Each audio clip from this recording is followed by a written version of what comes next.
স্বাগত আজকের বাংলাদেশে। আপনাদের সঙ্গে আছি আমি জাহিদ হোসেন। বিশ্বকাপ ফুটবলের শিরোপা লড়াইয়ে নামছে আর্জেন্টিনা ও জার্মানি। খেলোয়াড়দের মতোই টান টান উত্তেজনা দেখা যাচ্ছে দর্শকদের মধ্যেই, যার ঢেউ এসে পৌঁছেছে বাংলাদেশেও। মেসির ঝলক না অদম্য জার্মানির জয়, তার ফয়সালার মধ্যে শেষ হবে আজকের ব্রাজিল বিশ্বকাপ। এসব নিয়ে আজকে আলোচনা শিরোপা। কথা বলতে আমাদের সঙ্গে স্টুডিওতে আছেন সাবেক ফুটবলার এবং তথ্যমন্ত্রী হাসানুল হক ইনু, আছেন ফুটবল কোচ সাবেক জাতীয় দলের ফুটবলার শফিকুল ইসলাম মানিক এবং জাতীয় দলের আরেকজন ফুটবলার শেখ মোহাম্মদ আসলাম। আপনাদের তিনজনকেই স্বাগত। ইনু ভাই, আমরা জানি যে রাজনীতির মাঠে আপনার যে পারদর্শিতা, সেইটার সঙ্গে সঙ্গে একটি সময়ে ফুটবল খেলায় মোহামেডান স্পোর্টিং ক্লাবের গোল রক্ষণ করতেন, গোলকিপিং করতেন।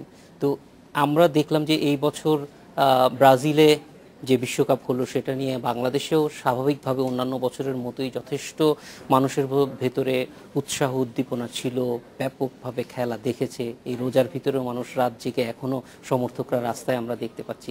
তো এই কিছুক্ষণের মধ্যেই শুরু হচ্ছে ফাইনালটা নিয়ে যদি প্রথমে একটু আপনার ভাবনাটা বলেন যে কি ভাবছেন, ফাইনালটা কেমন হবে আশা করছেন। ধন্যবাদ মানিক সাহেবকে এবং আসলাম সাহেবকে। তারা অত্যন্ত দক্ষ ফুটবলার এবং জাতীয় দলের প্রতিনিধিত্ব করেছেন। আমার সৌভাগ্য হয়নি বাংলাদেশ ফুটবল দলে খেলার, কারণ আমি মুক্তিযুদ্ধের পরে আর কি ফুটবল খেলা রাজনীতির কারণে আর করা সম্ভব হয়নি আর কি। কিন্তু যাই হোক, তো ওনারা বাংলাদেশের প্রতিনিধিত্ব করেছেন, বাংলাদেশের পতাকা নিয়ে মাঠে লড়াই করেছেন এবং সম্মান বয়ে এনেছেন। ওনাদেরকে স্বাগত জানাচ্ছি এবং ধন্যবাদ জানাচ্ছি। আজকে জার্মানি এবং আর্জেন্টিনা তারা খেলবে। তো বাংলাদেশে সাধারণত যখন আমি গ্রামে গঞ্জে ঘুরি বা শহরে ঘুরি তখন দেখি ব্রাজিলের পতাকা এবং আর্জেন্টিনার পতাকা, জার্মানির পতাকা বা অন্য দলের পতাকা খুব একটা উঠতে দেখি না। সুতরাং বাংলাদেশের ফুটবল প্রেমী জনগণ তারা আর্জেন্টিনা এবং ব্রাজিলের খেলোয়াড়দের একটু চেনে আর কি, সেইভাবে হয়তো সমর্থক গোষ্ঠী গড়ে উঠেছে। কিন্তু মনে রাখতে হবে জার্মানি এই দলটা অত্যন্ত চমৎকার এবং পেশাদার ফুটবল খেলে তারা, এবং তারা এটাকে ইংরেজিতে বলে মেথডিক্যাল ফুটবল খেলে, বৈজ্ঞানিক পদ্ধতিতে খেলে কিন্তু। এবং জার্মানি এবং হল্যান্ড একটা পর্যায়ে মানে আগে যে ধারণা ছিল সেই ধারণার থেকে বেরিয়ে এসে সবাই মিলে সব জায়গায় খেলে। এটাকে অনেকটা টোটাল ফুটবলের কথা বলে। যে আগে এরকম ধারণা ছিল যে মানিক সাহেব ব্যাকে খেলতেন, রক্ষণ ভাগ দখল খেলছেন, সুতরাং তার পক্ষে জীবনে গোল দেওয়া সম্ভব না। আসলাম সাহেব ফরওয়ার্ডের প্লেয়ার, উনি ফরওয়ার্ডেই খেলবেন, জীবনে ডিফেন্সে আসবেন না, মাঝ মাঠের রেখার এদিকে আসবেনই না। এখন দল 10 গোলে হারুক আর 40 গোলে হারুক, কিন্তু এখন সেই ধারণাটা নেই। জার্মানি এবং হল্যান্ড আমি একটা পর্যায়ে দেখলাম পৃথিবীতে তারা সব 11টা মানুষ গোলকিপার ছাড়া সব জায়গায় খেলার পারদর্শিতা অর্জন করছে। এবং এইটা জার্মানি দল ইউরোপের ভিতরে সবচাইতে নিয়মতান্ত্রিক, আমি জানি না আপনাদের মত কি, নিয়মতান্ত্রিকভাবে বৈজ্ঞানিক পদ্ধতিতে খেলে এবং তারা কয়েকবার শিরোপা জিতেছে। সেই হিসেবে জার্মান দল অত্যন্ত শক্তিশালী প্রতিপক্ষ। তবে আমি ব্রাজিলের সমর্থক ছিলাম এবং যেহেতু আমি আগে বাংলাদেশের সমর্থক, তারপরে দক্ষিণ এশিয়ার ভিতরে কোনো দল থাকলে পাকিস্তান বাদ দিয়ে ভারতের সমর্থক, তারপরে এশিয়ার ভিতরে কোনো দল থাকলে আমি পাকিস্তান বাদ দিয়ে অন্য যে কোনো দলের সমর্থক। ভালো খেলা সেই যে বিশ্ব পর্যায়ে যখন যাই, তো ব্রাজিলের খেলাধুলা এই জন্য পছন্দ হতো যে তারা শারীরিক মানে শক্তি প্রয়োগ করে খেলতো না, মাথা দিয়ে খেলতো, বুদ্ধি দিয়ে খেলতো, পা দিয়ে খেলতো। এবং ব্রাজিলের সবচেয়ে নামকরা যারা ফুটবলার, তা রক্ষণ ভাগেরই হোক অথবা সম্মুখ ভাগেরই হোক, দেখবেন বুদ্ধিমত্তার সঙ্গে খেলতেছে, তবে শারীরিক যোগ্যতা আছে। ঠিক একইভাবে আর্জেন্টিনাও চমৎকার ফুটবলার। আর্জেন্টিনার মেসির কথাই বলুন অথবা আগে ম্যারাডোনার কথাই বলুন, তারা যেরকম তাদের শারীরিক গঠন, কেউ বিশ্বাস করবে না যে তারা ফুটবল খেলায় এত পারদর্শিতা অর্জন করতে পারে। কিন্তু মানুষের একটা ধারণা আছে যে 6 ফুটের উপরে ফুটবল খেলোয়াড় হতে হবে, এই কথাটা ঠিক না। আমাদের মানিক সাহেব চমৎকার খেলোয়াড়, কিন্তু আসলাম সেভাবে লম্বা, আমিও লম্বা, কিন্তু আমার চাইতে খাটো চমৎকার গোলকিপিং করেছে। যেরকম বলাই দাস, এবং বলাইয়ের আমি খেলা দেখেছি, আমার সিনিয়র উনি, যে বলাই দাস পরে ভারতে চলে গিয়েছিল, ভারতে খুব নাম করেছিল। বলাই দাস মনে হয় আমার কাঁধ পর্যন্ত হবে, কিন্তু উড়ন্ত পাখি, মানে উড়ে যেয়ে বল ধরতে পারতো, আমি তার খেলা দেখেছি। কিন্তু পরবর্তীতে আমি নুরুন্নবী ভাইকে দেখেছি, যিনি মেজর জেনারেল হিসেবে অবসর নিয়েছেন এবং বীর মুক্তিযোদ্ধা। নুরুন্নবী ভাই কিন্তু আমার এরকম কাঁধের কাছে পড়ে, খাটো, কিন্তু নুরুন্নবী ভাইও চমৎকার গোলকিপিং করত। সুতরাং এটা শারীরিক যোগ্যতার ব্যাপার, দক্ষতার ব্যাপার। এই বছর বিশেষ করে এই গোলকিপিং এ কিন্তু খুব বেশি আলোচনা আছে। প্রতিবারই আমরা দেখি ফরওয়ার্ড যেরকম আলোচনা, এবার কিন্তু কিপাররা অনেক বেশি আলোচনা। সেটা আপনাকে কেমন? আমি দেখেছি গোলকিপিং এবার যথেষ্ট গোলকিপাররা পারদর্শিতা প্রদর্শন করেছেন, কিন্তু তারপরেও আমার চোখে লেগে আছে রাশিয়ার গোলকিপার লেভ ইয়াসিনের ছবি। মানে চমৎকার, মানে উনি অস্বাভাবিক গোলকিপার। মনে করেন যে ডানে ঝুঁকে গিয়েছে, বলটা ওদিকে যাচ্ছে, কিন্তু ফরওয়ার্ড উনি মেরেছেন বাঁয়ে, ওই অবস্থার থেকে উড়ে এসে বলটা সেভ করতে আমি দেখেছি তাকে। লেভ ইয়াসিনের শরীর কিন্তু অত লম্বা নয়, একটু ভারী ধরনের মনে হয়, কিন্তু তার বডি, তার শরীরটা মনে হচ্ছে একেবারে মানে একেবারে স্প্রিং এর মতন আর কি। আমি লেভ ইয়াসিনকে দেখেছি। আমি কিপিংয়ে বিশ্বের সেরা গোলকিপারদের দেখেছি। এবারের গোলকিপিংয়ে আমি দেখেছি চমৎকার কয়েকজন গোলকিপিং করেছেন তারা, কিন্তু লেভ ইয়াসিনের কাছে কিছু না।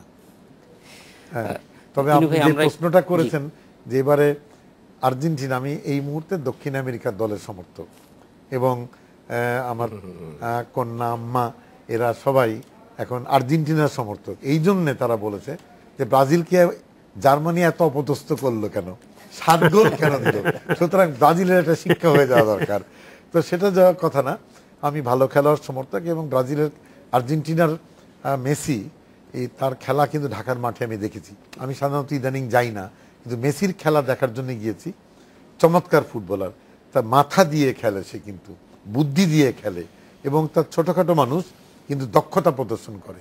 সুতরাং আমি এরকম খেলা দেখেছি কিন্তু ঢাকার মাঠে প্রতাপ হাজরা, প্রতাপ দাদার, উনি একেবারে চিপচিপে লোক, কিন্তু সেই পাকিস্তানিদের এবং বিদেশি প্লেয়ারদের সঙ্গে ধাক্কাধাক্কি না করে বুদ্ধির জোরে উনি রাইটে খেলতেন এবং চমৎকার বল তৈরি করে দিতেন। কিন্তু আবার গোলাম সরোয়ার টিপু, ওর কিন্তু শারীরিক যোগ্যতা ছিল, শক্তি ছিল, কিন্তু আসলাম শারীরিক যোগ্যতা, একদিকে শক্তি, একদিকে ক্ষিপ্ততা এবং তীব্রতা, সব মিলিয়ে অন্য ধাঁচের প্লেয়ার। কিন্তু প্রতাপ দাদা অন্য ধাঁচের প্লেয়ার। কিন্তু জি ইনু ভাই, আমরা একটু মানিক ভাইয়ের কাছে যাব। যে আজকে যে ফাইনাল হচ্ছে, ফাইনাল খেলা নৈপুণ্যের চাইতেও চাপ একটা বড় ভূমিকা পালন করে, এবং বিশেষ করে এরকম ফাইনালে আমরা দেখি যে দলগুলো অনেক সময় বেশি ডিফেন্সের উপরে নির্ভরশীল হয়ে পড়ে, রিস্ক নিতে চায় না। আজকের ফাইনাল সম্পর্কে আপনার কি ধারণা? দুটো দলেরই কিন্তু ডিফেন্স অনেক গোছানো এখনো পর্যন্ত, তারা গোলকিপার, ডিফেন্স সবাই খুব গোছানো।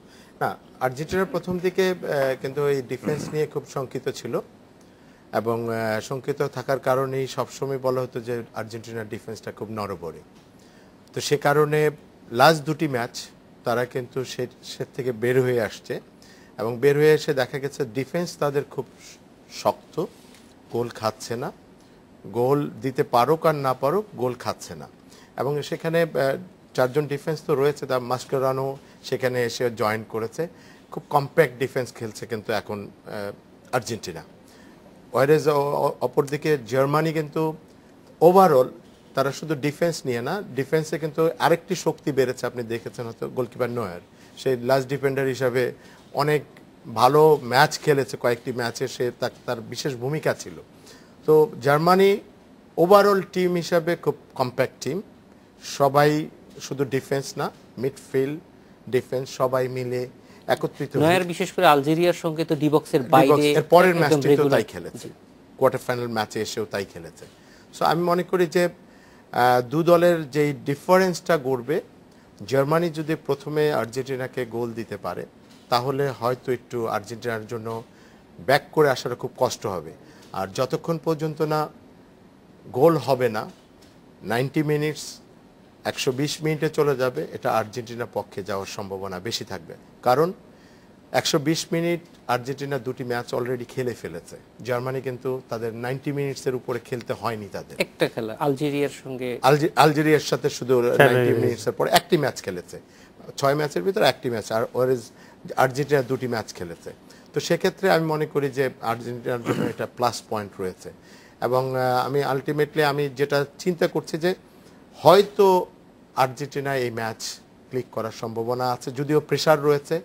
প্রেশারের কারণও আছে যে যেহেতু সাউথ আমেরিকাতে খেলা হচ্ছে, ল্যাটিনে খেলা হচ্ছে, তাদের অজস্র সমর্থক, জার্মানির চেয়ে প্রচুর বেশি সমর্থক ওখানে রয়েছে। এবং মারাকানায় হয়তো সমর্থনটা অনেকে বলা হচ্ছে যে ব্রাজিলিয়ানরা হয়তো জার্মানিকে সাপোর্ট করবে। আমার মনে হয় কিছু সংখ্যক, নেইমার যেহেতু অলরেডি আর্জেন্টিনাকে সমর্থন করছে, আমার মনে হয় তার কারণে হলো কিছু সমর্থক হয়তো আর্জেন্টিনার বাড়বে। এবং এই বাড়ার কারণে যে চাপটার কথা বলছেন, সেই চাপটা হয়তো চাপমুক্ত খেলবে, এই কারণে তাদের উপরে কিন্তু আর্জেন্টিনা চ্যাম্পিয়ন হবে এটা কিন্তু প্রথম থেকে অনেকেই ধারণা করেনি। হয়তো একটি স্টেজ পর্যন্ত যাবে এবং মেসি ওখানে অনেক কিছু করবে, সেটাই একটা ধারণা ছিল। প্রথম 4টি ম্যাচে তাই করেছে, পরের 2টি ম্যাচে কিন্তু Messi man of the match হয়নি। তার কিছুটা ভূমিকা ছিল, একটু ডিফেন্সিভ কৌশলও তার কাছে ছিল এবং সে আলটিমেটলি ডিফেন্স পর্যন্ত হেল্প করেছে। তো এক্ষেত্রে আমি মনে করি যে আর্জেন্টিনা একটা কম্প্যাক্ট ফুটবল খেলছে এবং এটা কিন্তু জার্মানির জন্য খুব একটা ভালো সংকেত নয়। আসলাম ভাই, এই বছর বিশ্বকাপে প্রায় আর 2টো গোল হলেই নতুন একটা রেকর্ড হবে, 171টা এর আগের রেকর্ড ছিল। তো গোল আমরা প্রচুর দেখতেছি। আজকের ম্যাচে এই ফরওয়ার্ডদের পারফরমেন্স কিরকম মনে করছেন, কিরকম হবে? না, ধন্যবাদ আপনাকে, ধন্যবাদ আমাদের মন্ত্রী মহোদয়কে, উনি আমাদের সময় দিয়েছেন। মানিককেও ধন্যবাদ। আসলে বিশ্বকাপ এমন একটা মজার খেলা, এটা অল্প সময়ে শেষ হয়ে গেল, মনে হলো যে আরও কিছুদিন থাকলে হয়তো ভালো হতো। এটাই ফুটবল, ফুটবলের আবেদনটা সারা বিশ্বে এইভাবেই থাকে এবং থাকবে। তার জ্বরে আমাদের বাংলাদেশের প্রতিটি আনাচে কানাচে আমরা জ্বরে প্রকম্পিত। কিন্তু আমি মনে করি যে দু দলের যে খেলাটা, এটা ফাইনালের মতোই হবে আজকে, এবং সবাই ওপেন ফুটবল খেলবে। কারণ কিছু কিছু জিনিস আপনাকে বলতে হয় যে গোল হয়েছে, কিন্তু ফার্স্ট কোয়ালিফাইং রাউন্ডেই গোলগুলো ম্যাক্সিমাম হয়েছে, তারপর আবার গোল থেমে গেছে, আবার গোল হয়েছে। সো আপনি যখন মানে কোয়ালিফাই করে গেলেন, তখন আর আপনার পিছিয়ে তাকাবার কোনো সময় নাই, you have to go forward, কারণ একটা হারলে আপনি আউট। সো ওই দিক থেকে বিচার করলে আজকের ম্যাচটি তারা অলরেডি সমস্ত সংখ্যা কাটিয়ে তারা এখন কাপ কে ধরবে সেটার মানে অপেক্ষা আছে। সেদিক থেকে বিচার করলে গোল ব্যবধান খুব একটা বেশি হওয়ার কথা নয় আজকে, কারণ তারা কিছুটা হলেও টাইট ফুটবল খেলবে। আর এই দু দলের খেলার ভিতর আমি মনে করি এই অ্যামং দ্য লর্ড, এই 22 জন খেলোয়াড়ের ভিতরে একমাত্র player Messi who can make the difference, একমাত্র প্লেয়ার। এবং এই ডিফারেন্সটা করতে গেলে মেসিকে অনেক ঘাম ঝরাতে হবে। সে লাস্ট ম্যাচ দুটোতে যেভাবে খেলেছে, তার ওইটাকে ছেড়ে দিয়ে তার 100% এফোর্ট না দিলে ওই টিম জেতা খুব টাফ হয়ে যাবে। মেসি কি গত 2টা খেলায় একটু নিজেকে সামলে রেখে খেলেছে মনে হয়? কারণ তার এক তো ইনজুরি হতে পারে, আর সেকেন্ডলি তাকে দলনেতা হিসেবে সামনের ম্যাচগুলোতে দলকে এগিয়ে নিয়ে যেতে হবে। এই কথাগুলো চিন্তা করে সে খেলেছে। এবং মেসির যে ভূমিকাটা ছিল তার দল জিতাবার সময়, ওই সাপোর্টিং প্লেয়ারের খুব অভাব আর্জেন্টিনায়। কারণ সে যে ফাইনেস্ট পাসগুলো দিয়েছে, এটা স্কোর না করাতে হি ওয়াজ লিটল বিট ফ্রাস্ট্রেটেড, কিছুটা হলেও ফ্রাস্ট্রেশনে সে ভুগেছে, যার ফলে ওই এফোর্টটা দেয়নি। আজকে সে দিবে হয়তোবা, কারণ আজকে শেষ খেলা। এবং আমি জার্মানির কথা বলবো, জার্মান দল একটি মানে প্রতিটা ম্যাচ, প্রতিটা অপোনেন্টকে বিশ্লেষণ করে ওরা ফুটবল খেলেছে।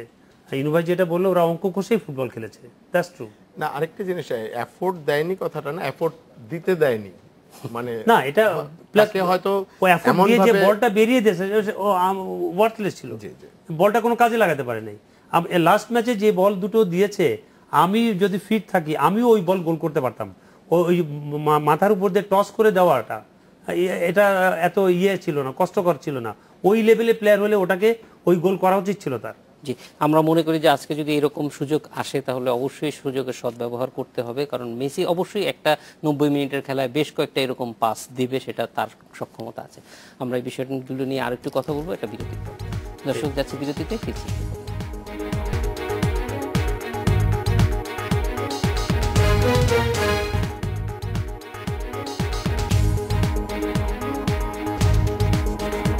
বিরতির পর ফিরে এলাম আজকের বাংলাদেশে।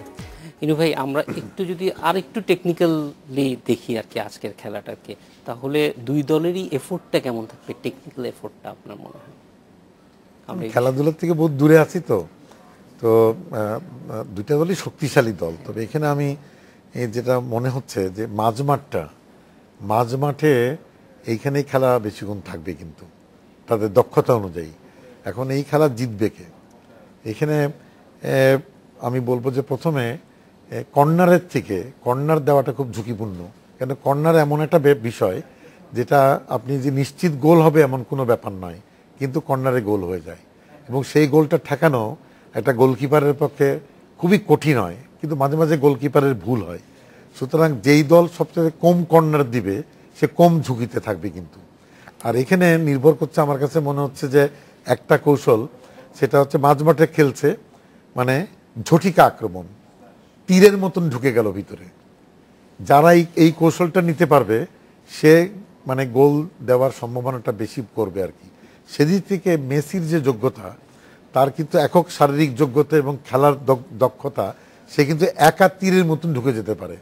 এটা হয় কি, সবচেয়ে শক্তিশালী রক্ষণ ভাগ তাকেও কিন্তু এলোমেলো করে দেয়, এবং সেই জায়গাতে ও যে গোল করবে সেটা বড় কথা নাই, তীরের মতন ঢুকে গেলে তাকে আটকাতে যে রক্ষণ ভাগ এলোমেলো হয়ে যায়, তখন অন্য খেলোয়াড় সুযোগ পায়, এবং সেই জায়গাটায় যদি বলটা দিয়ে দিতে পারে তাহলে নিশ্চিত গোল কিন্তু।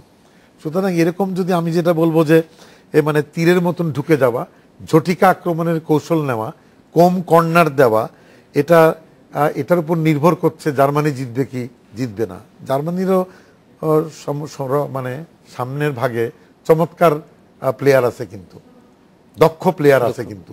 সুতরাং এই যে তীরের মতন ঢুকতে না দেওয়া, এটার উপর নির্ভর করছে মানে সেই দল মানে মানে পরাজয় থেকে নিজেকে বাঁচাতে পারবে, এটা একটা ব্যাপার আর কি। কারণ আমি গোলে খেলেছি, আমি দেখেছি যে আরেকটা হচ্ছে আচমকা শট।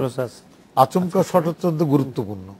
আপনি দূরের থেকে আচমকা শটে কিন্তু চমৎকার গোলকিপার পরাজিত হয়ে যায়, কারণ তার পজিশনের উপর নির্ভর করছে, মানে সে কোন জায়গায় দাঁড়িয়ে আছে তার উপর নির্ভর করছে বলটা ধরতে পারবে কি পারবে না।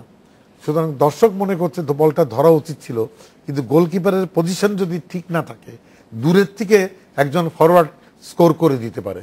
সুতরাং এখানে দুই দলের ভিতরে আচমকা শট মারার দক্ষতা কার, তীরের মতো ঢুকার দক্ষতা কার, কর্নারে সঠিকভাবে মাথাটা লাগানোর ক্ষমতা কার বা পাটা লাগানোর ক্ষমতা কার, এর উপরে নির্ভর করছে আজকের খেলা।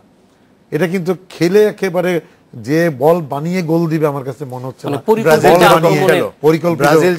ব্রাজিল যেভাবে গোল খেলো মানে মানে পরিকল্পিতভাবে বল বানিয়ে গোল দিবে না, আজকের খেলায় সেটা হবে না।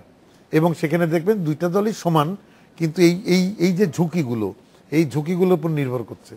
আমি দেখেছি যে একজন প্লেয়ার ঢুকে গেল একা, তারপরে গোল দিতে পারলো না। এটা হচ্ছে ফরওয়ার্ডের ইতস্তত ভাব। ওই যে একটু আগে শুনলাম আর কি, যে নেদারল্যান্ডসের রোবেন গোল দিতে পারলো না। আমি আমার জীবনে দেখেছি, আমি মহান স্পোর্টিং এর বিরুদ্ধে ওয়ারির ইস্টার্নের পক্ষে খেলছিলাম, খেলা ড্র হয়ে গেল। মোহামেডান স্পোর্টিং এর ফরওয়ার্ড ছিল টিপু, মুসা, প্রতাপ, তারপরে আলী নওয়াজ, সুপার টিম। এটা হচ্ছে পাকিস্তান টিমের সেরা ফরওয়ার্ড। আমি গোলে, টিপু, গোলাম সরোয়ার টিপু, সে কিন্তু সমগ্র ডিফেন্স ভেদ করে বড় ডির ভিতরে ঢুকে যাচ্ছে একা। আমি গোল থেকে বেরিয়ে এসেছি, আমার শারীরিক ঝুঁকি মানে কসরতের উপরে টিপু একটু ইতস্তত করলো, কিন্তু একটা নিশ্চিত গোল। টিপুর পায়ের থেকে বলটা আমি নিয়ে গেলাম, বল মারতে পারলো না সে, খেলা ড্র হয়ে গেল। এটা নির্ভর করছে যে যখন 1-1 পেনাল্টি করে, যে আপনি পেনাল্টি এবার দেখেছেন, আমি দেখেছি যে শট করতেছে, আমি শট করার সময় মনে হয়েছে ও গোল করতে পারবে না। ওর শারীরিক ভঙ্গিটাই মানে body language is not for goal. এবং আমি আমার জীবনে পেনাল্টি আমি ঠেকিয়েছি আর বহুত গোলও খেয়েছি, কিন্তু পেনাল্টি ঠেকানোর কৌশল হচ্ছে আপনি কতটুকু আপনি স্কোরারের চোখের দিকে তাকাতে পারেন, তার বডির ঝোঁকটা দেখতে পারেন, আপনি নিশ্চিত ঠেকাতে পারবেন। সুতরাং এখানে নির্ভর করছে যে পেনাল্টি ঠেকানোর ব্যাপারে সেইখানে গোলকিপারের পারদর্শিতার ব্যাপার আছে, কতটুকু মানসিকভাবে আপনি শক্তিশালী। এখানে কিন্তু মনস্তাত্ত্বিক লড়াই হয় ফরওয়ার্ডের সঙ্গে। পৃথিবীর সবচেয়ে চমৎকার ফরওয়ার্ড এবং চমৎকার গোলকিপার একে অপরকে পরাজিত করে মন দিয়ে, মাথা দিয়ে। কিন্তু সেখানে আমি বলবো যে আমার কথা আমি বলেছি। মানিক ভাই, স্ট্র্যাটেজিক পয়েন্ট অফ ভিউ থেকে ইনু ভাই যেটা বললো যে মাঝ মাঠেই খেলা হবে, আপনার কি মনে হয়? না, ওভারঅল লাস্ট ম্যাচগুলো দেখলে অবশ্যই বোঝা যায় মাঠ না শুধু, জার্মানি তো টোটাল ফুটবলই খেলে এখন, এবং তাদের আজকের যে প্ল্যান হবে হয়তো মেসিকে জোনাল মার্কিং এর হয়তো রাখবে, মেসি যেখানে আছে হয়তো কাছাকাছি কাউকে রাখবে, মেসি যখনই বল পাবে হয়তো কেউ প্রোটেক্ট করবে। একা প্রোটেক্ট করলে কিন্তু মেসিকে রাখা খুব কষ্ট হবে, হয়তো ডাবল প্রেসিং এ যাবে, একজনের পাশে আরেকজন থাকবে যাতে মেসি কখনোই বিট করে নিয়ে ফাইনাল পাসটি ভালো দিতে না পারে, শুট না নিতে পারে, এই ধরনের একটা হয়তো পরিকল্পনা জার্মানির থাকবে। আর অপরদিকে আর্জেন্টিনা ডেফিনেটলি তাদের লাস্ট ম্যাচগুলো যেই কৌশলে খেলেছে, ডিফেন্সকে অবশ্যই শক্ত থাকতে হবে, শক্ত রাখবেও, কারণ এই ডিফেন্স ব্রেক যদি হয়ে যায়, জার্মানির যে ফরওয়ার্ড লাইন, ওজিল, মিডফিল্ডার যারা রয়েছে, মুলার স্ট্রাইকার, মুলার এবং ক্লোসা আছে, তো ওজিল মিডফিল্ড থেকে যেভাবে রান করে, তো এদেরকে প্রোটেক্ট করার জন্য ডেফিনেটলি ডিফেন্স কম্প্যাক্ট থাকতে হবে। এই জিনিসটা অবশ্যই রাখবে, আমি এখান থেকে বললে হবে না। আমার ধারণা লাস্ট 2 ম্যাচে তারা যেভাবে খেলেছে এই ওয়েতেই তারা খেলবে আজকের ম্যাচও, এবং সেটা হয়তো জার্মান সেই মানে স্পেসগুলো পাবে কিনা সন্দেহ। তাদের ওভারলেপিং, রাইট ব্যাক লেফট ব্যাকের ওভারলেপিং আছে, ওগুলা হয়তো ব্লক করবে। তো আমার মনে হয় যে আর্জেন্টিনা কিছুটা একটু রয়ে খেলার প্রবণতা তাদের থাকবে, খুব ফাস্ট খেলবে না, ব্রাজিলের মতো অ্যাটাকিং ফুটবলে জার্মানির এগেনস্টে গেলে ভুল করবে। এবং জার্মানি তার সচরাচর তারা কুল, খুব ঠান্ডা, এবং তাদের নর্মাল ফুটবলই আজকে মাঠে খেলবে, খেলতে খেলতে হয়তো গোলের সুযোগ তাদের জন্য আসবে। ওটাও বলবেন জার্মানি এমন একটা দল যে 98 মিনিট পর্যন্ত এক গোলে হেরে আছে, হাল ছাড়ে না, না 90 মিনিটে গোল দিয়ে সমতা। এটা ইয়ের এগেইনস্টে, ঘানার এগেইনস্টে 1-এ হারছিল, মানসিক সেখানে 2-2 করলো লাস্টে। সো আমার মনে হয় যে জার্মানির কৌশল রয়েছে সুন্দর ফুটবল খেলা, এবং তাদের পায়ে যাতে বল থাকে এই ফুটবলটাই খেলবে। লং পাসে তো নিশ্চয়ই খেলে না তারা, এবং তারা আস্তে আস্তে আস্তে আস্তে বিল্ড আপ করে খেলা, তো সেটাই হয়তো খেলবে। এবং আমার আর আর্জেন্টিনা তাদের প্রোটেকশন ডিফেন্সে বেশি করে রাখবে, কারণ জার্মানির মিডফিল্ড এবং স্ট্রাইকার খুব শক্তিশালী। আসলাম ভাই, মেসির উপরে একটা আলাদা দৃষ্টি আছে স্বাভাবিকভাবে, ডেফিনেটলি। আপনি কি মনে করেন যে মেসি কিভাবে, কারণ যদি দুইজন তাকে মার্ক করে তাহলে অন্তত একজন ফরওয়ার্ড কিন্তু একটু শান্তিতে মুভ করতে পারবে। মার্কিং বলতে ম্যান মার্কিং আমি বলি না, জোনাল মার্কিং। ওর কাছাকাছি যারা থাকবে, দুইজন প্রেসিং এ থাকবে, ও ইজি একজনকে বিট করে, কিন্তু সেকেন্ড ম্যানটার সাথে সাথে হয়তো চলে আসবে, তো যার কারণে ও ইজি বিট করে হয়তো ফাইনাল পাসগুলো দেয়, আমি সেটাই বলেছি। আসলাম ভাই, সেই ক্ষেত্রে মেসি এমন একটা প্লেয়ার, ওকে মার্ক করে আপনি আটকাতে পারবেন না, কারণ সে যখনই মার্ক হবে, আমাদের সময় যেটা হতো সেটাই আমরাই করতাম, ও এত বেশি সুইচ ওভার করে, এত বেশি শাফলিং করে, ওকে কোথায় মেসি গেল আপনি ধরতে পারবেন না। এবং যখনই সে মার্ক হবে, হি উইল কাম ব্যাক, ও নিচে উইথড্রল সেন্টার ফরওয়ার্ড হয়ে যাবে, তখন সে করবে কি, মাঝ মাঠে ওরা যখন খেলবে ওই থ্রু পাসগুলো সে নেওয়ার চেষ্টা করবে। আর জার্মানির ব্যাপার যেটা, সেটা হলো জার্মান একটা জাল ফেলবে, ওটাতে যদি আপনি ধরা পড়ে যান, then you will be in trouble. যেমন ব্রাজিল এগেন্সে তারা করেছিল, আপনাকে অ্যালাউ করেছে to play inside their zone, আপনি ওখানে খেলতে গেছেন, ওখানে স্ন্যাচ করেছে, বল কাউন্টার অ্যাটাক হয়ে গোল হয়েছে। এবং এটাই করবে তারা, যত আপনার অপোনেন্টকে আমার মানে ভেতরে আনা যায়, তত আমি স্পেস ক্রিয়েট করতে পারবো, এবং তত আপনার জন্য এটা হলো ডেঞ্জার পজিশন। যে ডিফেন্সিভ জোনে মিনিমাম 6টা প্লেয়ার অবশ্যই থাকতে হবে এই ম্যাচগুলোতে। 6টা থেকে ওরা যত আপনার নিজের ভিতরে টেনে আনতে পারবে, ততই আপনার অ্যাডভান্টেজ থাকবে। এবং ওটাই করবে জার্মানরা, যে ওদের জাল ফেলবে, ও জালে ধরা পড়লে আপনি বিপদে পড়বেন। আপনি বলছেন যে আর্জেন্টিনা তাদের অংশে যদি বেশি আমার থাকতে মনে পারে হয় তারা বল প্লে বেশি করা উচিত নিজেদের জন্য, এবং যেটা পারমিট করবে যে এখনই অ্যাটাকে যাওয়া উচিত, বল উইল স্পিক যে এখন যাওয়া উচিত, তখনই আপনি যাবেন অ্যাটাকে। আদারওয়াইজ আননেসেসারি গেলে you will be in trouble. আমরা আর একটা বিরতিতে যাব, সময় হয়ে গেছে বিরতি। দর্শক আবার ফিরছি একটু।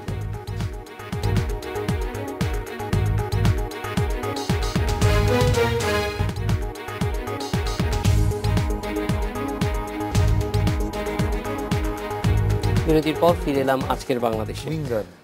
ইনু ভাই, আমরা যেই জায়গাটিতে ছিলাম যে খেলার কারা বেশি চার্জ করবে, কোন অবস্থা, স্ট্র্যাটেজিগুলি কেমন হবে, সেটার বাইরেও একটু দুটো একটা জিনিস জানতে চাই খুব কুইক, যে এই 1 মাসের খেলা হলো, এই সময়ে কাদেরকে এগিয়ে রাখবেন গোল্ডেন বুটের জন্য বা গোল্ডেন বলের জন্য? ইতিমধ্যে একটা সংক্ষিপ্ত তালিকা দিয়েছে ফিফা, যেখানে মেসি আছে, নেইমার আছে, ওইদিকে মুলার আছেন। ওনারা ভালো বলতে পারবে এই ব্যাপারে। আমি তো অতীতে দেখেছি মনে যে সবচেয়ে বেশি গোল করে সে গোল্ডেন বুট। হ্যাঁ, গোল্ডেন বুট, যে সে ভালো ফরওয়ার্ড না হলেও ঘটনাচক্রে যদি বেশি গোল করতে পারে সেই গোল্ডেন বুটটা নিয়ে যায়।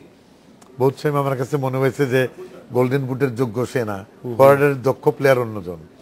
সুতরাং এখানে কত শেষমেশ আজকে কোন গোল, মেসি তো সেভাবে গোল করতে পারেনি, কিন্তু যদি ফরওয়ার্ডের কথা বলেন মেসি হচ্ছে সবচাইতে দক্ষ ফরওয়ার্ডের প্লেয়ার। এখন আমার এই বিবেচনায় তো গোল্ডেন বুট হবে না, কিন্তু তবু আপনার বিবেচনায় কাকে এগিয়ে রাখবেন? মেসিকেই? আমি যদি মনে করেন যে আমার বিবেচনা ধরেন তার দীর্ঘদিনের খেলা সবকিছু মিলিয়ে ফরওয়ার্ডের চমৎকার সবচেয়ে ভালো মেসি। মানিক ভাই, আপনার কাছে ওই দুজনের ব্যাপারে, একটা হচ্ছে ওয়াকিম লভ, উনি স্ট্র্যাটেজিক্যালি খুবই ভালো মাপের একজন কোচ, এবং অন্যদিকে সাবেয়াও, আলেহান্দ্রো সাবেয়াও, তিনিও অত্যন্ত উঁচু মানের কোচ। যদিও সাবেয়া সম্পর্কে আমাদের ধারণাটা কম ছিল হয়তো, আমরা যেটা, এই দুজনের স্ট্র্যাটেজিক পজিশনটা আপনি কিভাবে বিচার করবেন? আমি জার্মানি কোচকে এদিকে এগিয়ে রাখবো এই জন্য যে জার্মানি কোচ গত 8 বছর একটি টিমকে হ্যান্ডেল করছে, একটি দেশকে হ্যান্ডেল করছে। 2006 সালে সে অ্যাসিস্ট্যান্ট কোচ হিসাবে ছিল, সব কিছু দেখেছে। 2010-এ এসে হেড কোচ হিসাবে তার লাস্ট ওয়ার্ল্ড কাপ করেছে, এই ওয়ার্ল্ড কাপও সে হেড কোচ। সো এই টিমটা সম্পর্কে তার সবার সম্পর্কে, সব খেলোয়াড় সম্পর্কে তার ধারণা খুব ক্লিয়ার। ওয়ারেজ হয়তো সাবেলা হয়তো সে সেখানে আর্জেন্টিনার এই কোয়ালিফাইং রাউন্ডে মাঝে মাঝে টিম পেয়েছে, আর জার্মানি সবসময় টিমটার সাথে সাথে পেয়েছে। এই জন্য কৌশলগত কারণে তার কোন খেলোয়াড়কে কোথায় সুযোগ দিবে, কোথায় কাজে লাগাবে, এটা কিন্তু জার্মানি কোচ খুব ভালো করে জানে এবং কার্যকরীও। ক্লোসাকে সে রেখেছে, তাকে কিন্তু কার্যকরী প্লেয়ার হিসাবে কিন্তু চিহ্নিত করে দিয়েছে। একটি ম্যাচে সে গোল করেছে, হ্যাঁ, এবং লাস্ট ম্যাচে গোল করে ওয়ার্ল্ড রেকর্ড করেছে। তো আমি মনে করি যে তার যেই সম্ভাবনাটা আছে, কৌশল তার বিরাট একটি অংশ। আমি জার্মানি কোচকে এদিক থেকে এগিয়ে রাখবো। সে প্রতিটি খেলোয়াড়ের নার্ভ জানে, প্রতিটি খেলোয়াড় সম্পর্কে তার খুব ধারণা, এবং জার্মান লিগেই ম্যাক্সিমাম খেলে। জার্মানি খেলোয়াড়রা কিন্তু বাইরের দেশে খুব কম খেলে, এবং নিজের দেশের লিগটা এত জমজমাট, যার কারণে ওয়াকিম লোর জন্য খুব সহজ হয়েছে যে প্লেয়ারগুলো সিলেকশন করা, তাদের সম্পর্কে জানা এবং তাদেরকে কাজে লাগানো। এটা আমি মনে করি জার্মানি কোচ এদিক থেকে এগিয়ে আছে। হোয়ার আর আর্জেন্টিনার কোচ যেটা এখন লাস্ট 2 ম্যাচে করেছে, এর আগের ম্যাচগুলোকে আমরা খুব স্যাটিসফাইড, আমি ব্যক্তিগতভাবে খুব স্যাটিসফাইড ছিলাম না যে ডিফেন্সটা খুব নড়বড়ে ছিল, ওদিকে কেন নজর দিচ্ছে না। শেষ মুহূর্তে এসে কিন্তু সে ডিফেন্সের দিকে নজর দিয়েছে, এবং তার লাস্ট 2টি ম্যাচ দেখলে হ্যাঁ, তার কৌশলটাও এখন চমৎকার, এবং গোল খাচ্ছে না, অপোনেন্টকে প্রোটেক্ট করার জন্য যথেষ্ট ভূমিকা রাখছে। এদিক থেকে সেও আবার এগিয়ে গেছে। তো আমি কাউকে আজকের ম্যাচে আমি খুব বেশি এগিয়ে রাখছি না, হয়তো দুজনের ভিতরের ফাইট হবে, বাট মাঠের খেলায় আমি এখনো কাউকে হয়তো না দেখা পর্যন্ত কি প্র্যাকটিস নিবে, কি কৌশলটা নিবে, না দেখে বলতে পারছি না যে কে সেরা কিন্তু আজকে।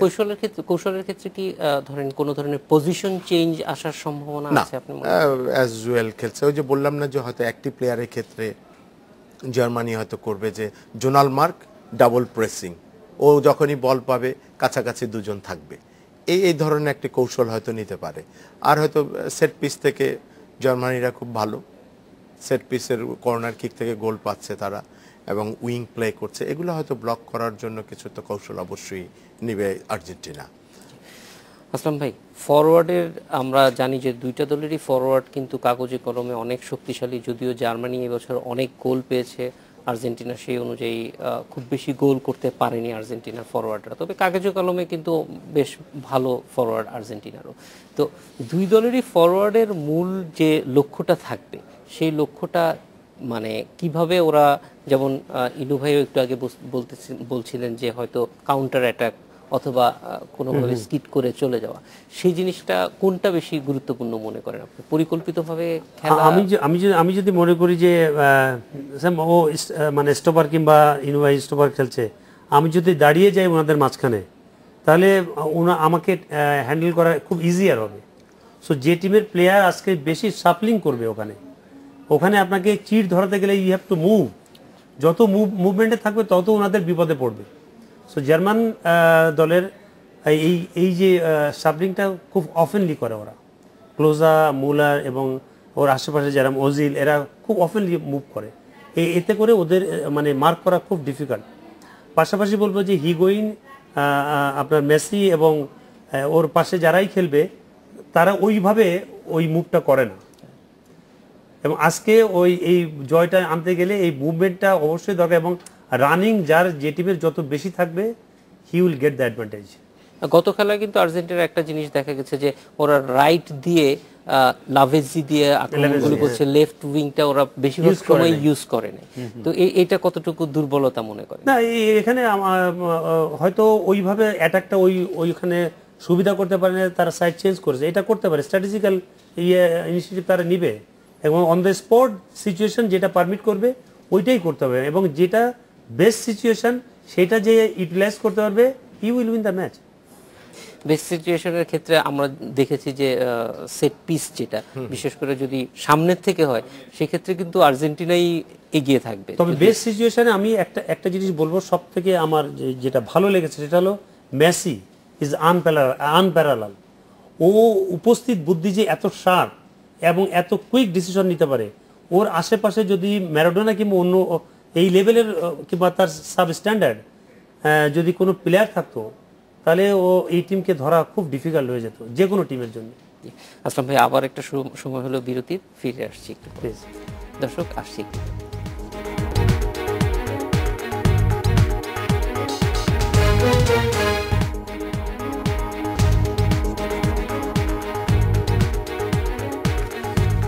ফিরে এলাম বিরতির পরে। বিরতির মধ্যেই আমাদের সঙ্গে ছিলেন শফিকুল ইসলাম মানিক, তিনি আমাদের থেকে চলে গেছেন, তার অন্য একটা কাজ ছিল। আমরা আবার আলোচনায় চলে যাচ্ছি। ইনু ভাই, আমরা প্রায় শেষের দিকে চলে এসেছি এবং খেলাও আর খুব বেশি বাকি নেই। আমরা একটু প্রত্যাশাটা জানতে চাইবো যে শেষ পর্যন্ত সবকিছু স্ট্র্যাটেজির পরেও হৃদয় বলে একটা কথা আছে, সেইখানে বাংলাদেশের মানুষ এবং আপনি কাদের দিকে চেয়ে আছেন? আমি তো বলেছি যে নৈতিকভাবে গরিব দেশের পক্ষেই থাকা ভালো। তো ইউরোপের তুলনায় দক্ষিণ আমেরিকা হচ্ছে গরিব দেশ, সুতরাং উদীয়মান একটা অর্থনৈতিক শক্তি হিসেবে আর্জেন্টিনার পক্ষেই আছে। আর দেখবেন যে আর্জেন্টিনার প্লেয়াররা যেই সামাজিক অবস্থার থেকে beরিয়ে এসেছে, জার্মানির প্লেয়াররা কিন্তু সেইভাবে আসেনি। এবং বিনিয়োগ এবছর এই জার্মানি কিন্তু ব্রাজিলে একটা কেন্দ্র করেছে, যেখানে তারা ক্যাম্প করেছে, সে একটা ফুল ফ্লেজেড কেন্দ্র, এবং এটা পরবর্তীতে হয়তো অবকাশ যাপন কেন্দ্র হিসেবে ব্যবহার হবে। তো এটা একটা বিরাট বিনিয়োগও কিন্তু আছে এই সাফল্যে। বিনিয়োগ তো বটেই, এখনকার তো খেলা তো বিনিয়োগের উপরে, সেটা বিনিয়োগ তো কোটি কোটি টাকার ব্যবসা হচ্ছে। কিন্তু শেষ বিচারে আমি কদিন আগে ব্রাজিলের সাও পাওলোতে ছিলাম, এবং সাও পাওলোতে আমি যে খেলাতে উদ্বোধন হলো সেই স্টেডিয়ামটা দেখতে গিয়েছিলাম। তখন কিন্তু ওখানে পত্রপত্রিকা লেখা হচ্ছে, আমি 3 দিন 4 দিন ছিলাম, ইন্টারনেটের উপরে বাংলাদেশ পৃথিবীর কে কর্তৃত্ব করবে এই বিষয়টা ফয়সালা করার জন্য। ইন্টারনেটের উপরে এখন আমেরিকা কর্তৃত্ব করে, দাবিটা হচ্ছে আমেরিকা কেন কর্তৃত্ব করবে, পৃথিবীর সব দেশ গণতান্ত্রিকভাবে ইন্টারনেটের উপরে কর্তৃত্ব হবে। সৌভাগ্যের বিষয় সিদ্ধান্ত সেটাই হয়েছে, আমেরিকা তার কর্তৃত্ব ছেড়ে দিল। তো ওই মাঠ দেখা হচ্ছে যে মাঠের যে অবস্থা, তখন কিন্তু স্টেডিয়াম অপূর্ণ মনে হচ্ছে। আমরা হেঁটে ঢুকে গেলাম ভিতরে এবং জনগণ বলছে খেলা মানে সময় স্টেডিয়াম সম্পন্ন হবে না, কিন্তু প্রেসিডেন্ট সাহেব বা কর্তৃপক্ষ স্টেডিয়াম সম্পূর্ণ করলো। তো ওখানকার জনগণের কথা বা সব মিলিয়ে মানে তাদের জন্য এটা হতাশজনক ব্যাপার। ব্রাজিল খেলাতে হার জিত আছে, তবে 7 গোল খাওয়াটা অস্বাভাবিক। এটা বিশ্বকাপের সেমিফাইনাল, ফাইনাল এবং ফাইনাল পর্যায়ে এরকম অস্বাভাবিক ঘটনা কোনোদিন ঘটেনি। অতীতে হয়তো ঘটেছে, কিন্তু এবারকার ফুটবল অস্বাভাবিক ঘটনায় ভরা এবং চমৎকার চমৎকার খেলোয়াড়রা আহত হয়ে মাঠের বাইরে চলে গিয়েছে। তো আমি বলবো যে আজকের খেলার কয়েকটা কারণে আমি আর্জেন্টিনার পক্ষে দিচ্ছি। একটা হচ্ছে মাঠের দর্শকরা আর্জেন্টিনার পক্ষে থাকবে। দ্বিতীয়টা হচ্ছে যে আপনার সবচেয়ে পৃথিবীর নামকরা ফরওয়ার্ড মেসি আর্জেন্টিনা দলে আছে, কিন্তু একটা সতর্কতা হচ্ছে যে চমৎকার ফরওয়ার্ড থাকলেও গোল দিতে পারে না। কিন্তু তারপরেও একটা মানসিক ভারসাম্য কিন্তু আর্জেন্টিনার পক্ষে। সেই দিক থেকে এই আর্জেন্টিনার পক্ষেটা পাল্লা হেলে আছে, কিন্তু আমি সেইভাবেই দেখব। আর আরেকটা হচ্ছে যে এই ধরনের খেলাতে এই যে চাপের কথা প্রথম বললেন আর কি, আসলে উনি সর্বোচ্চ পর্যায়ে খেলেছেন, আমিও খেলার সুযোগ পেয়েছি। ওই ধরনের অবস্থায় চাপ থাকে, কিন্তু সেই চাপ সহ্য করার মানসিক শক্তি যদি না থাকে ওই ধরনের খেলায় খেলতে নাই। সুতরাং আমি ওর চাপ থাকবে, কিন্তু আমি মনে করি না যে দুই দলের প্লেয়াররা সেই চাপের মুখে আছে এবং এখানে খেলাভাবেই দেখে এবং তারা পেশাদার একেবারে। সুতরাং পেশাদার তিনি কিন্তু চাপের ধার ধারে না, কিন্তু সেখানে এখন দক্ষতার ব্যাপার আর কিছুটা ক্ষমতার খেলায় কে সিংহাসনে বসবে, কে প্রধানমন্ত্রী হবে, একটু কপাল লাগে, বুঝছেন না? তো দুই দলেই সমান সমান, এই একটা গোলের দিবে কে, একটু কপাল লাগবে। তো আমি যেরকম দীর্ঘদিন পলিটিক্স করতেছি, সিংহাসনের ঠিক মতন বসতে পারিনি, আমি সিংহাসনের পার দিয়ে চলে যাই, কিন্তু এই কপাল হয়নি, বুঝছেন না? সেটা। আর আমি গোলে খেলেছি, আমি হচ্ছে শেষ ভরসা দলের। তবে আমাদের দেশের কথা যদি বলি, সেই কপালটা মানুষ চায় যে মেসিরই হোক। এটা তো মানুষের পক্ষে আছে, আমি বলেছি। এখানে জার্মানিকে চেনে না, জার্মানির খেলা বোঝে না, কিন্তু জার্মানি চমৎকার দল। আর আমি নিজে গোলে খেলতাম। গোলকিপার হচ্ছে শেষ ভরসা। সুতরাং গোলকিপার যিনি দুই দলের, সবচেয়ে শান্ত থাকতে হবে তাকে, কারণ এমন এই দুই দলের যে দুই একটা সুযোগ পাবে এবং সেই সুযোগটা যদি বানচাল করতে পারে তাহলে সেই দল জিতে গেল। কিন্তু এবং আমি আমার জীবনে দেখেছি যে আমি কখনো অশান্ত হইনি, অস্থির হইনি। আমি এখনো, আমার স্ত্রী বলেন আফরোজা হক রিনা, যে তুমি তো এখনো রাজনীতিতে গোলকিপারের দায়িত্ব পালন করছো। তো খালেদা জিয়া শট মারতেছে, আমি একাই মহাজোটের পক্ষে গোল ঠেকানোর চেষ্টা করছি এবং গোল ঠেকাবো এবং মহাজোটকে বিজয়ী করব। জি আসলাম ভাই, আজকের যে ফাইনালের বিজয়ী সম্পর্কে আপনার প্রেডিকশন কি? সবাই জানে যে আপার হ্যান্ডে জার্মানি আছে, কারণ প্রতিটা সেগমেন্টে ওদের দক্ষ খেলোয়াড়ই আছে এবং ফুটবল ভালো খেলেই এসছে এখানে। যদি